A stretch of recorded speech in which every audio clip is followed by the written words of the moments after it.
She was 8 years old. Rosa Oliger left her family's apartment on the morning of February 8, 1929, and did not come home. Her body was found 2 days later on a patch of waste ground near Flingern. She had been stabbed 13 times. Someone had attempted to burn her, pouring kerosene over her chest and lighting it. The police noted something they did not publicize. The girl's body showed evidence that her blood had been consumed. The city of Düsseldorf already had a name for whoever was doing this. They had one for months. They called him the Vampire. The police had a name for him. What they did not have was any idea that they already knew his face. By the summer of 1929, Düsseldorf had changed the way it moved. Women stopped walking certain streets after dark. Parents walked their children to school doors and waited until they were inside. Hardware shops sold out of door bolts. The attacks had started the previous year. In February 1929, a man named Rudolf Scher was found stabbed to death near his front door. Within weeks, a woman named Maria Hahn disappeared. Her body, found months later in a field outside the city, had been stabbed 46 times. But the detectives investigating these cases were not, by the summer of 1929, certain they were investigating a single man. That disagreement was not a failure of competence. It was a response to a genuine forensic problem. The Düsseldorf Criminal Police, the Kripo, were working from a set of wounds that would not resolve into a single profile. Some victims had been strangled, some beaten with a blunt instrument. Several were stabbed with what the pathologists identified as a double-bladed dagger, 2 parallel edges, approximately 14 centimeters in length, the entry wounds showing a rocking motion consistent with a blade driven and then levered. That weapon left a distinctive signature, a pair of entry channels 2 centimeters apart, the deeper channel always on the left, which told the pathologist the attacker was right-handed and had rotated his grip on the downstroke. On 4 of the victims, the pattern was unmistakable. On 3 others, including Maria Hahn, the wounds were from a single blade, narrower, with a different entry angle entirely. One pathologist on the case held the position, through most of 1929, that the double-bladed wounds and the single-blade wounds could not have come from the same man, that the grip signatures were too different, and that a killer who moved between strangulation, blunt trauma, and 2 distinct blade types across 18 months was not a single actor. A second examiner disagreed, arguing that the variation was exactly what a deliberate, methodical offender would produce to prevent attribution. The Kripo split along those lines, and the split cost months. On August 24, 1929, 2 girls were killed at an allotment garden near Flehe. Gertrude Hamacher, 5 years old, and Luise Lenzen, 14. Both strangled. Both found within meters of each other. Within hours, a woman named Gertrude Schulte was attacked at a fairground and stabbed repeatedly. She survived. When investigators asked her to describe the man, she said he was ordinary-looking, tidy. The pathologist who had argued for a single killer noted quietly that the strangulations at Flehe and the Schulte stabbing had occurred within the same afternoon in the same district. The faction that believed in multiple killers did not have an answer for that. Peter Kürten was 46 years old in 1929. He lived with his wife in a clean apartment on Mettmannerstraße. He held a steady job at a factory. He dressed neatly, combed his hair with precision, and by every visible measure was the kind of man who does not attract a second glance. His neighbors later described him as quiet and pleasant. His wife later told investigators she had found bloodstains on his collar twice and accepted his explanation that he had cut himself shaving.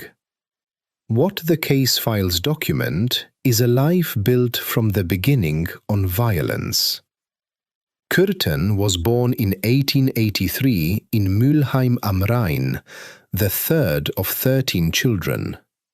His father was convicted of sexually assaulting one of Kürten's sisters and sent to prison. The family lived in a single room. By age 9, Kürten was spending time with a local dog catcher who, according to Kürten's own later testimony, tortured animals and introduced him to it. Kürten told investigators he committed his first killings as a child. 2 boys he pushed from a raft into the Rhine. He would spend 27 of the next 40 years incarcerated. Petty theft first, then fraud, then assault. He later said that each prison term had the opposite of its intended effect. He emerged from his final sentence in 1925, moved to Düsseldorf with his wife, and enrolled in the Metalworkers' Union the following week. The city had no record of him. He was no one. In May 1930, a 21-year-old woman named Maria Budlik arrived in Düsseldorf by train looking for work. On the platform, a man approached her. He offered to help her find accommodation. She accepted. When his route began to lead through the Grafenberger Wald, the forest at the city's edge, she told him she did not want to go in there. He assured her it was a shortcut. She followed anyway. He assaulted her in the trees. Then, unaccountably, he stopped. He asked her if she remembered where he lived. She said no. He let her go. She remembered exactly where he lived. She wrote a letter to a friend describing it, misaddressed it, and the post office returned it to the intended recipient, who brought it to the police. Investigators traced the address, the apartment on Mettmannerstraße. On May 24, 1930, Peter Kürten walked his wife to the spot where he would be arrested. He had told her everything the night before, all of it, the murders, the names, the methods. He had confessed to her first, and then he arranged this moment. He told her the reward money posted by the city would set her up after he was gone. She walked him to the police. He raised his hands and gave his name. The interrogation of Peter Kürten lasted several months. He was cooperative, thorough, and precise. He described 79 individual offences spanning 3 decades. The examining psychiatrist was a man named Karl Berg, who published his findings in 1931 as Der Sadist, the first systematic clinical study of a serial offender in German forensic literature. Berg classified Kürten under the diagnostic category of sadism in the strict clinical sense, arousal contingent on the suffering of another, intensified by the presence of blood. He noted, in the monograph's 3rd chapter, that Kürten's self-reporting was unusually reliable.